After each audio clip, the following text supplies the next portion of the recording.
आज के इस लेक्चर में हम बैंकर एल्गोरिथम को स्टडी करेंगे। बैंकर एल्गोरिथम क्यों यूज़ किया जाता है और इसकी वर्किंग कैसे होती है।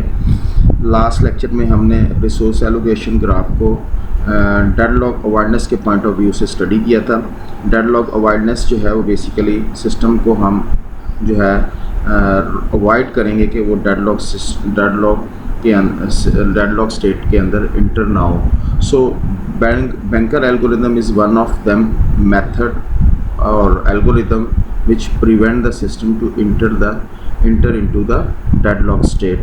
तो बेसिकली रिसोर्स एलोकेशन ग्राफ जो हमने स्टडी किया था उसमें हमने देखा था बेसिकली कि single instance of resources system में अवेलेबल हों दैन हम रिसोर्स एलोकेशन ग्राफ को यूज़ करते हुए सिस्टम को अवॉइड करेंगे that system will not enter into a deadlock state। So Banker's algorithm basically multiple instance of resources के लिए यूज़ होता है। अगर आप चाहते हैं कि सिस्टम जो है it is applicable to resource allocation system with multiple instance of each resource type। तो इसमें हम देखेंगे कि सिस्टम जो है वो सेफ स्टेट में रहते हुए जो है उसको रिसोर्स एलोकेट किए जाएँ और सिस्टम जो है वो डेडलॉक स्टेट में इंटर ना हो। सेफ स्टेट जो है वो हम ऑलरेडी एक लेक्चर उस पर कर चुके हैं और स्टडी हमने उस लेक्चर में देखा था कि सेफ स्टेट क्या होती है और वो कैसे डिटरमिन की जाती है। सो लेट्स सी कि बैंकर एल्गोरिथम क्या है। The resource allocation algorithm is not applicable to a resource allocation system with multiple instance of each resource type। Resource allocation graph जो हमने प्रीवियस लेक्चर में स्टडी किया था हम उसको मल्टीपल इंस्टेंस ऑफ रिसोर्स पे सिस्टम के ऊपर अप्लाई नहीं कर सकते, यानी कि वो सिस्टम जिसमें multiple instance of each resource type हों उस पर हम रिसोर्स एलोकेशन ग्राफ को यूज़ नहीं किया जा सकता। So deadlock avoidance algorithm that we describe next is applicable to such a system but is less efficient than the resource allocation graph scheme. अब जो हम एल्गोरिथम आप स्टडी करने जा रहे हैं वो बेसिकली उस सिस्टम पे एप्लीकेबल होगा जहाँ पर multiple instance of each resource type होंगे। That algorithm is less efficient. ये एल्गोरिथम जो है वो लेस एफिशिएंट है as compare to resource allocation graph जो कि हम प्रीवियस स्टडी कर चुके हैं। सो देखते हैं which one is the algorithm। This algorithm is commonly known as Banker algorithms, यानी कि Banker algorithm is a one algorithm which is applicable to the multiple instance of each resource type। अगर multiple instance हैं then हम Banker algorithm को use करेंगे। So the name was chosen because the algorithm could be used in a banking system to ensure that the bank never allocated its available cash in such a way that it could no longer satisfy the needs of all its customers। Basically ये algorithms in sense that कि ये banking system के अंदर implement किया use किया जाता है। Basically ensure किया जाता है कि जो कैश बैंक में अवेलेबल है वो तमाम कस्टमर्स की नीड्स या ज़रूरत को सेटिस्फाई करे, यानी कि बैंकिंग के अंदर कोई कस्टमर ऐसा ना हो जो कि विदाउट कैश जो है आप उसको वापस रिटर्न बैक कर दें। सो इट्स मीन कि जो अवेलेबल कैश है that fulfil the requirement of all customer जो आपके काउंटर के ऊपर आए, कैश काउंटर पे आए, उन तमाम कस्टमर्स की रिक्वायरमेंट को पूरा किया जाए। सो that is banker algorithm. So when a new process enter the system it must declare the maximum number of instance of each resource type it may need। जब एक सिस्टम जो है वो एक प्रोसेस जो है वो सिस्टम के अंदर इंटर होता है तो वो डिक्लेयर करता है कि उसको कितनी maximum resource, maximum number of instance, her instance resource type के कितने इंस्टेंस उसको रिक्वायर्ड नहीं या ज़रूरत होगी वो डिक्लेयर करता है। दिस नंबर में not exceed the total number of resource in the system. और उसकी जो रिक्वायरमेंट है या जो उसकी नीड है वो टोटल नंबर ऑफ रिसोर्सेज जो अवेलेबल है सिस्टम के अंदर, हर रिसोर्स टाइप के इंस्टेंस जो अवेलेबल है वो उनसे ज़्यादा एक्सीड ना करें, उनसे ज़्यादा उसकी रिक्वायरमेंट ना हो। So basically banker algorithm is resource allocation and deadlock avoidance algorithm that test for the safety by simulating the allocation for predetermined maximum possible amount of all resources, और सिस्टम जो है वो सेफ स्टेट में रहे। सो when user requests a set of resources, the system must determine whether the allocation of these resources will leave the system in the safe state। तो user जब request करता है या प्रोसेस जो है वो रिक्वेस्ट करता है सेट ऑफ रिसोर्सेज की, तो सिस्टम जो है वो डिटरमिन करता है कि तमाम जो रिसोर्सेज जो एलोकेशन ऑफ दीज रिसोर्सेज जो उसने रिसोर्सेज रिक्वेस्ट किए हैं, अगर वो एलोकेट कर दी जाएं उस प्रोसेस को, तो वो सिस्टम जो है स्टिल सेफ स्टेट में रहेगा। तो सेफ स्टेट क्या होती है? बेसिकली सेफ स्टेट वो स्टेट होती है जिसमें सिस्टम जो है वो कभी डेडलॉक स्टेट में इंटर नहीं होता। अनसेफ स्टेट जो है वो बेसिकली अगर सिस्टम इंटर हो जाता है अनसेफ स्टेट में, तो अनसेफ स्टेट जो है वो लीड करता है सिस्टम को that must be enter into a deadlock state. तो पॉसिबल है कि सिस्टम जो है वो डेडलॉक स्टेट में एंटर हो जाए इन अनसेफ स्टेट के अंदर। If it will the resources are allocated, otherwise process must wait until some other process releases enough resources। अगर सिस्टम जो है रिसोर्सेज एलोकेट करने के बाद सिस्टम जो है वो सेफ स्टेट में रहे, तो रिसोर्सेज जो हैं उसको एलोकेट कर दी जाती हैं, और अगर वो रिसोर्सेज जो उसने रिक्वेस्ट की हैं वो एलोकेट की जाएं और सिस्टम जो है वो अनसेफ स्टेट में जाए, तो then process must wait until some other process releases the enough resources। तो उस प्रोसेस को वेट करना पड़ता है जब तक बाकी रिसोर्सेज जो दूसरे प्रोसेस ने होल्ड की हुई हैं वो रिलीज़ ना कर दें, देन उसके बाद उस प्रोसेस को उसकी रिक्वेस्ट को फुलफ़िल किया जाएगा। सो हमारे पास ये एक मैट्रिक्स है। तो बेसिकली बैंकर एल्गोरिथम जो है उसमें हमारे पास जो है जो इंफॉर्मेशन प्रोवाइड की जाती है उसमें एलोकेशन मैट्रिक्स होते हैं, मैक्स मैट्रिक्स होते हैं, और अवेलेबल जो है वो अरे होती है। लेट्स सी कि हमारे पास यहाँ पे ये P0, P1, P2, P3 and P4 these are the process, और इनको जो एलोकेट किए गए हैं रिसोर्सेज हमारे पास A B C D। Let's suppose हमारे पास 4 डिफरेंट टाइप्स के रिसोर्सेज हैं और उनके मुख्तलिफ डिफरेंट इंस्टेंसेस जो हैं वो हमारे पास अवेलेबल हैं। सपोज़ हम कहते हैं कि A जो है that is representing the CPU, B is representing the printer and C is representing the DVD ROM, और D जो है that is representing the tape drive. So that is different resource types, और उनके instances जो हैं वो हमारे पास अवेलेबल हैं। Different number of instance of each resource type are available. So P0 जो है इसको हमने जो है A रिसोर्स टाइप जो है वो 0 एलोकेट हुई है, और B जो है वो भी उसके पास 0 एलोकेशन है। C की जो है एक इंस्टेंस जो है वो उसको एलोकेट कर दिया गया, और D का भी D रिसोर्स टाइप का जो है उसके पास 2 इंस्टेंस जो है दैट इज़ होल्डिंग, और उसकी जो मैक्सिमम रिक्वायरमेंट जो है वो हमारे पास यहाँ पे हमने डिफ़ाइन की हुई है दैट इज़ 0 0 1 2 दैट इज़। और हमारे पास जो अवेलेबल रिसोर्सेज हैं जो कि अभी फ्री हैं जो सिस्टम में अवेलेबल हैं, A का जो है 1 इंस्टेंस अवेलेबल है, B का 5 अवेलेबल है, C का 2 अवेलेबल है, और D का 0 अवेलेबल है।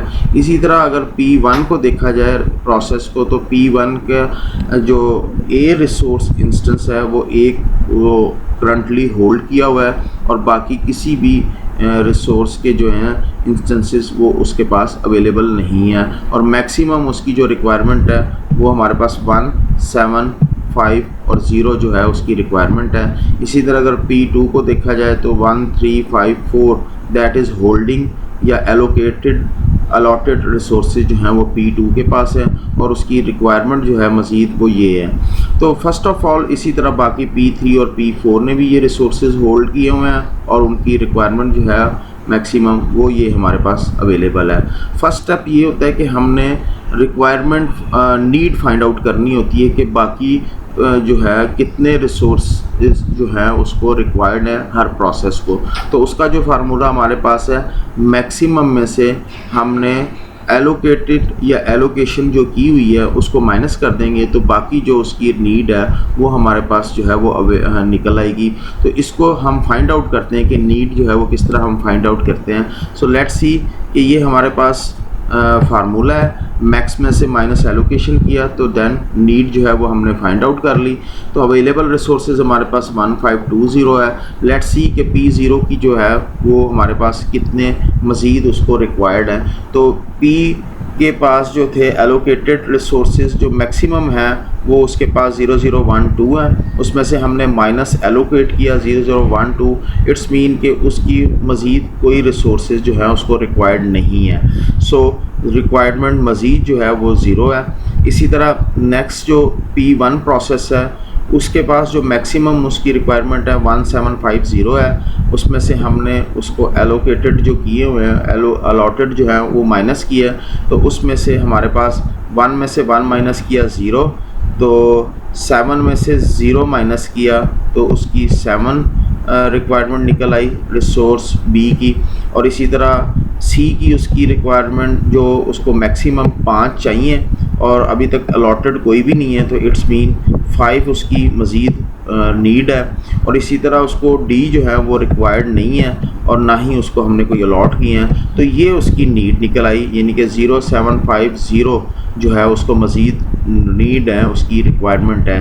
नेक्स्ट जो है अगर हम देखें तो हमारे पास 2356 जो है ये मैक्सिमम नीड है P2 की, और उसके पास जो अलॉटेड है 13540 है। तो 2 में से हमने -1 किया तो 1 उसको मज़ीद चाहिए। 3 में से 3 को हमने सब्ट्रैक्ट किया तो 0 मज़ीद उसको कोई नहीं चाहिए इस इंस्टेंस। 5 उसकी रिक्वायरमेंट है और अलॉटेड उसको 5 ही हैं, तो इसके मतलब है सी की भी उसकी मज़ीद कोई रिक्वायरमेंट नहीं है। जो डी है उसको 6 चाहिए और 4 हमने ऑलरेडी एलोकेट किए हुए हैं, तो इसका मतलब है कि 2 उसको मज़ीद चाहिए। सो दैट इज़ 1002 जो है वो उसको मज़ीद रिक्वायर्ड है। इसी तरह अगर हम देखा जाए तो हमारे पास 0652 जो है ये मैक्सिमम P3 की रिक्वायरमेंट है और उसके पास जो अलॉटेड है 0632 है। तो 0 में से इंस्टेंस जो है 0 है मैक्सिमम और अलॉटेड भी 0 है, तो इट्स मीन के 0 ही आ गया। 6 उसकी रिक्वायरमेंट है मैक्सिमम और 6 ही हमने अलॉट किए हुए हैं, तो 0 आ गया। इसी तरह 5 उसकी मैक्सिमम नीड है और 3 हमने उसको अलॉट किया हुआ है, तो 5 में से 3 माइनस किया तो 2 उसको मज़ीद चाहिए और उसको मैक्सिमम 2 चाहिए थे इंस्टेंस डी, और उसको अलॉटेड जो हमने इंस्टेंस डी किया हुआ है वो 2 ही हैं। तो इसका मतलब है मज़ीद इंस्टेंस डी जो है, यानी कि ये इंस्टेंस डी जो है that is not more required. So ये इसकी मज़ीद रिक्वायरमेंट है। और इसी तरह अगर प्रोसेस P4 को देखा जाए तो उसकी मैक्सिमम जो रिक्वायरमेंट है हर इंस्टेंस की ए की 0, बी की 6, सी की 5 और डी की 6 चाहिए, जो अलॉट किए हुए हैं 0014 है। तो इट्स मीन ए इंस्टेंस जो है 0 में से 0 माइनस किया तो मज़ीद कोई रिक्वायर्ड नहीं है। बी उसको 6 चाहिए और हमने उसको कोई अलॉट नहीं किया, तो इसका मतलब है मज़ीद उसको 6 रिक्वायर्ड है अपनी एग्जीक्यूशन कंप्लीट करने के लिए। इसी तरह 5 उसको सी इंस्टेंस चाहिए थे, 1 हमने उसको अलॉट किया था, 4 उसको मज़ीद चाहिए। इसी तरह 6 उसको डी इंस्टेंस जो 6 चाहिए और 4 हमने अलॉट किए हैं, तो इसका मतलब है 0642 जो है उसकी मज़ीद रिक्वायरमेंट है। तो ये हमने अब जो है नीड फाइंड आउट कर ली है, that is the first step जो हमने कंप्लीट कर लिए हैं। यानी कि हर प्रोसेस को जो मज़ीद रिसोर्सेज चाहिए वो हमारे पास ये लिस्ट अवेलेबल है, और हम अब कैसे जो है एलोकेशन करेंगे रिसोर्सेज की, जो हमारे पास ये फ्री रिसोर्सेज जो अवेलेबल हैं ये अब हमने अलॉट करने हैं, ऐसे अलॉट करने हैं, इस सीक्वेंस में अलॉट करने हैं कि ये जो नीड है हर प्रोसेस की जो है वो फुलफ़िल भी हो जाए, वो अपनी एग्जीक्यूशन भी कंप्लीट कर ले और सिस्टम जो है वो सेफ स्टेट में रहे और अनसेफ स्टेट में इंटर भी ना हो, और सिस्टम जो हर प्रोसेस जो है वो अपनी एग्जीक्यूशन को कंप्लीट पाए। तो सेकंड स्टेप जो है जिसमें हमने सेव सीक्वेंस को मालूम करना है कि ये जो अवेलेबल फ्री रिसोर्सेज हैं वो इन प्रोसेस को किस तरह एलोकेट किया जाए कि ये जो उसकी रिक्वायरमेंट है हर प्रोसेस की वो फुलफ़िल हो जाए और वो अपनी एग्जीक्यूशन भी कंप्लीट कर ले और सिस्टम सेफ स्टेट में रहे। तो अब सेव सीक्वेंस मालूम करने के लिए हमारे पास जो फार्मूला है अवेलेबल रिसोर्सेज को हम एलोकेशन में जमा करेंगे तो हमारे पास न्यू अवेलेबल जो है वो हम फाइंड आउट करेंगे, और वो न्यू अवेलेबल अगर किसी प्रोसेस की रिक्वायरमेंट को पूरा कर रहा है तो वो न्यू अवेलेबल रिसोर्सेज जो है हम उस प्रोसेस को असाइन कर देंगे ताकि वो अपनी एग्जीक्यूशन को कंप्लीट करे। और अगर वो न्यू अवेलेबल उस प्रोसेस की जो है रिक्वायरमेंट को पूरा नहीं कर रहा, यानी कि ये नीड को पूरा नहीं कर रहा, तो उस प्रोसेस को वेट करना पड़ेगा और ये न्यू अवेलेबल रिसोर्सेज हम उससे नेक्स्ट प्रोसेस को असाइन कर देंगे ताकि वो अपनी एग्जीक्यूशन को कंप्लीट करे। लेट्स सी कि हम कैसे इसको जो है सेव सीक्वेंस को फाइंड आउट करते हैं। तो फर्स्ट ऑफ ऑल हमारे पास जो अवेलेबल रिसोर्सेज थे वो 1520 थे। तो पहले प्रोसेस P0 को जो मज़ीद रिक्वायर्ड था 0000 रिक्वायर्ड था, यानी कि इसका मतलब है इसको मज़ीद प्रोसेस रिक्वायर्ड ही नहीं थे। तो इट्स मीन कि ये जो है less than and equal to 1520, अगर ये कंडीशन ट्रू होगी तो इट्स मीन कि ये रिसोर्सेज जो है वो एलोकेट कर दिए जाएंगे और वो प्रोसेस अपनी एग्जीक्यूशन को कंप्लीट कर लेगा। सो इट्स मीन कि ये प्रोसेस जो है अपनी एग्जीक्यूशन कंप्लीट करेगा क्योंकि इस प्रोसेस को मज़ीद कोई रिसोर्सेज रिक्वायर्ड ही नहीं थे P0 प्रोसेस को। सो अब हमारे पास जो अवेलेबल रिसोर्सेज थे 1520 थे, और जो हमने इस प्रोसेस को एलोकेट किए थे दैट इज़ 0012 था। जब इस P0 ने अपनी एग्जीक्यूशन कंप्लीट की तो इसने ये रिसोर्सेज भी रिलीज़ कर दिए। तो अब हमारे पास न्यू अवेलेबल, यानी कि अवेलेबल जो थे हमारे पास 1520 है, और एलोकेशन जो हमने की हुई थी 0012 की, इनको सम अप किया जाए तो हमारे पास न्यू एलोकेशन जो है वो हमारे पास अवेलेबल है। तो इसको किस तरह किया, 101 आ गया, 5 में हमने 0 ऐड किया तो 5 आ गया।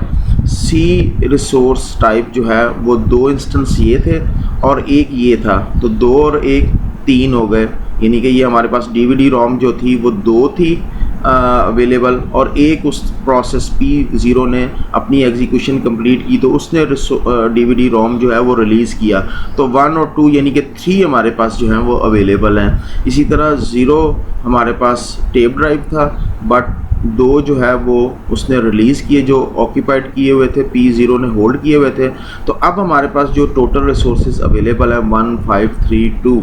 लेट्स सी कि ये नेक्स्ट प्रोसेस की रिक्वायरमेंट को पूरा कर रहा है। तो ये अगर देखा जाए तो ये नेक्स्ट प्रोसेस की रिक्वायरमेंट को पूरा नहीं कर रहा। कैसे देखते हैं हमारे पास, तो रिसोर्सेज उसको जो A रिसोर्स चाहिए था P1 को वो 0 है, हमारे पास 1 है, that is can be A satisfied. ठीक है जी। B जो है वो रिसोर्सेज जो अवेलेबल है जो उसको रिक्वायर्ड है 7, और हमारे पास जो अवेलेबल है दैट इज़ 5। इसका मतलब है कि ये इस अवेलेबल जो रिसोर्सेज है, ये कंडीशन जो लेस दैन इक्वल टू वाली है ये सेटिस्फाइड नहीं हुई। 7 उसको चाहिए, हमारे पास जो है 5 अवेलेबल हैं। तो इट्स मीन कि हम ये रिसोर्सेज, इन अवेलेबल रिसोर्सेज को P1 को एलोकेट नहीं करेंगे, ये फॉल्स हो जाएगी स्टेटमेंट। इट्स मीन कि अब हम अगली प्रोसेस को चेक करेंगे कि उसकी रिक्वायरमेंट कितनी है। तो उसमें उसको A रिसोर्सेज जो चाहिए वो 1 चाहिए और 1 ही अवेलेबल है, और B जो है उसको रिक्वायर्ड नहीं है लेकिन हमारे पास 5 अवेलेबल हैं। C जो है उसको रिक्वायर्ड नहीं है लेकिन हमारे पास 3 अवेलेबल हैं, और D जो है वो उसको रिक्वायर्ड है 2, और 2 ही हमारे पास अवेलेबल हैं। इट्स मीन कि ये लेस दैन और इक्वल टू की कंडीशन ट्रू हो रही है, यानी कि हमारे पास इतने रिसोर्सेज अवेलेबल हैं फ्री कि हम इसको अलॉट कर दें इस प्रोसेस को तो वो अपनी एग्जीक्यूशन कंप्लीट कर लेगा। It's mean true. जैसे ही ये हमने इसको अलॉट किया, इसने अपनी एग्जीक्यूशन कंप्लीट की। अब हमारे पास जो अवेलेबल हैं, इसने जो एलोकेट किए थे 1 3 5 4 हमने इसको एलोकेट किए थे। इट्स मीन कि जब ये अपनी एग्जीक्यूशन कंप्लीट करेगा तो इसने इस रिसोर्सेज को भी रिलीज़ कर देना है, और जो हमारे पास अवेलेबल 1 5 3 2 प्लस 1 3 5 4 थे उनको हमने सब अप किया। तो हमारे पास अब जो रिसोर्सेज अवेलेबल हैं दैट इज़ 2 8 8 6 अवेलेबल हैं, और ये न्यू एलोकेशन जो न्यू अवेलेबिलिटी है इसको हम नेक्स्ट प्रोसेस के साथ चेक करेंगे कि ये न्यू अवेलेबल है हमारे पास, और ये आया P3 की रिक्वायरमेंट को पूरा करता है। लेट्स सी कि ए रिसोर्सेज जो उसको रिक्वायर्ड है 0, लेकिन हमारे पास 2 अवेलेबल है, लिहाजा रिक्वायर्ड नहीं है। नेक्स्ट बी जो है वो उसको 0 रिक्वायर्ड है, हमारे पास 8 है, इसका मतलब है ये भी इसको रिक्वायर्ड नहीं है। सी जो है उसको 2 मज़ीद रिक्वायर्ड है और सी हमारे पास जो है इस टाइम 8 अवेलेबल है। तो ये यानी कि हम इसको एलोकेट कर सकते हैं। ये less than and equal to की कंडीशन ट्रू है, इट्स मीन के रिसोर्सेज हम इसको एलोकेट कर देंगे और P3 जो है वो अपनी एग्जीक्यूशन को कंप्लीट करेगा। जैसे वो अपनी एग्जीक्यूशन कंप्लीट करेगा हमारे पास ये अवेलेबल, और उसके बाद वो जो एलोकेट किए हुए हैं 0632 ये भी ये रिलीज़ कर देगा। तो अब हम जब इसको ऐड करेंगे तो हमारे पास जो रिसोर्सेज नए अवेलेबल होंगे 2022 ही हमारे पास आ गया। ये हमारे पास 8 है, 8 पे हमने 6 को ऐड किया तो बी रिसोर्स टाइप यानी कि ये बी रिसोर्स के अब हमारे पास जो इंस्टेंस अवेलेबल हैं दैट इज़ 14। और नेक्स्ट जो है सी 8 थे और 3 उसने रिलीज़ किए हैं, 8 और 3 जो हैं वो 11 हो गया, यानी कि सी रिसोर्सेज की जो इंस्टेंस जो हमारे पास अवेलेबल हैं दैट इज़ 11। और डी जो है वो 6 अवेलेबल थे और 2 जो हैं वो P3 ने रिलीज़ किए हैं, तो 6 एंड 2 8 जो हैं वो अब हमारे पास नए रिसोर्सेज जो हैं वो अवेलेबल हैं, दैट इज़ न्यू अवेलेबल। और न्यू अवेलेबल को हम चेक करेंगे P4 के साथ आया वो उसकी रिक्वायरमेंट को पूरा करता है। ए इंस्टेंस जो था वो उसको 0 रिक्वायर्ड है और 2 अवेलेबल है। बी जो है वो उसको 6 रिक्वायर्ड है, हमारे पास 14 अवेलेबल हैं, less than and equal to की कंडीशन ट्रू है अभी भी। और सी जो है उसको 4 चाहिए, हमारे पास 11 है। और डी जो है उसको 2 रिक्वायर्ड है और हमारे पास 8 अवेलेबल हैं, यानी कि less than and equal to की कंडीशन ट्रू हो गई। इट्स मीन कि हम इसको एलोकेट कर देंगे। जैसे ही हम इसको एलोकेट करेंगे और ये P4 अपनी एग्जीक्यूशन को कंप्लीट कर पाएगा और साथ ही वो अपने रिसोर्सेज जो उसको एलोकेट किए हुए हैं वो उसको रिलीज़ कर देगा। तो न्यू अवेलेबिलिटी जो हमारे पास वो है वो हम फाइंड आउट करते हैं कि 2, 14, 11 और 8 दैट इज़ अवेलेबल और रिलीज़ जो किए हैं 0014। तो अब हम 2 रिसोर्सेज ए के और रिलीज़ जो की हैं 0, तो इट्स मीन के 2 जो है वो हमारे पास न्यू अवेलेबिलिटी है। 14 इंस्टेंस हमारे पास बी के अवेलेबल थे और P4 ने जो है वो 0 रिलीज़ किया तो वो 14 के 14 ही इंस्टेंस ही हैं। इसी तरह सी रिसोर्सेज इंस्टेंस जो हैं वो हमारे पास 11 थे और एक जो है वो P4 ने रिलीज़ किया। तो अब हमारे पास 14 + 1 दैट इज़ 12 जो है हमारे पास नई अवेलेबिलिटी है। 8 जो थे वो हमारे पास अवेलेबल थे डी इंस्टेंस के और 4 ही जो है P4 ने रिलीज़ किए, तो 8 + 4 = 12 दैट इज़ न्यू अवेलेबल। हमारे पास जो है दैट इज़ न्यू अवेलेबल। अब हमारी ये एक आइट्रेशन कंप्लीट हो गई, यहाँ से हमने एक आइट्रेशन को कंप्लीट कर लिया। अब हम चेक करेंगे दोबारा नेक्स्ट आइट्रेशन के अंदर कि कोई ऐसी कंडीशन जहाँ पे फॉल्स हुआ था, ये न्यू अवेलेबल रिसोर्सेज जो हमारे पास आए हैं उस फॉल्स को जो है हम एलोकेट करेंगे ताकि वो प्रोसेस P1 जो कि अभी कंप्लीट नहीं हुआ था, फर्स्ट आइट्रेशन में हमारे पास इतने रिसोर्सेज अवेलेबल नहीं थे कि वो हम उसको असाइन करते और वो अपनी एग्जीक्यूशन कंप्लीट करता। उसको वेट करना पड़ा P1 को और हमने बाकी प्रोसेस को वो रिसोर्सेज एलोकेट करते गए और वो अपनी एग्जीक्यूशन कंप्लीट करके अपने रिसोर्सेज जो उनको एलोकेट किए गए थे वो रिलीज़ करते गए और हमारे पास रिसोर्सेज की जो अवेलेबिलिटी है वो इंक्रीज़ होती गई। लेट्स सी कि अब ये जो हमारे पास नए अवेलेबल रिसोर्सेज हैं तो वो हम चेक करते हैं। ए जो है P1 को वो 0 रिक्वायर्ड था, हमारे पास 2 अवेलेबल हैं, लिहाजा उसको रिक्वायर्ड ही नहीं है, ये हम एलोकेट ही नहीं करेंगे। बी जो है उसको 7 चाहिए थे जो कि पिछली दफ़ा हमारे पास कम थे इंस्टेंस फर्स्ट आइट्रेशन के अंदर, तो अब हमारे पास जो है वो 14 अवेलेबल है, तो हम इसको असाइन कर देंगे। और इसी तरह 5 जो थे उसको सी रिक्वायर्ड थे और अब हमारे पास 12 हैं और 0 उसको रिक्वायर्ड नहीं है। It's mean less than and equal to की कंडीशन ट्रू हो गई। ये जो रिसोर्सेज उसको रिक्वायर्ड है हम उसको असाइन कर देंगे और P1 जो है वो अपनी एग्जीक्यूशन को कंप्लीट कर लेगा। सो अब हमारे पास जो सेव सीक्वेंस हमने जो फाइंड आउट किया है that is P0, P2, P3, P4 and last में P2 है और हमारे पास जो होगा P1 होगा यहाँ पे, ये हमारे पास P1 की जो है हमने लास्ट में रिक्वायरमेंट को पूरा किया था। सो हमारे पास अब जो सीक्वेंस हमने फाइंड आउट किया P0, P2, P3, P4 and last one is a P1, that is the safe sequence जो कि हमने फाइंड आउट किया। और ये बैंकर एल्गोरिथम जो है हमने उसको यूज़ करते हुए मल्टीपल इंस्टेंस जो हैं रिसोर्सेज की वो किस तरह एलोकेट करनी है ताकि सिस्टम जो है वो सेफ स्टेट में रहे, सिस्टम जो है वो डेडलॉक स्टेट में इंटर ना हो। तो दैट इज़ बैंकर एल्गोरिथम्स।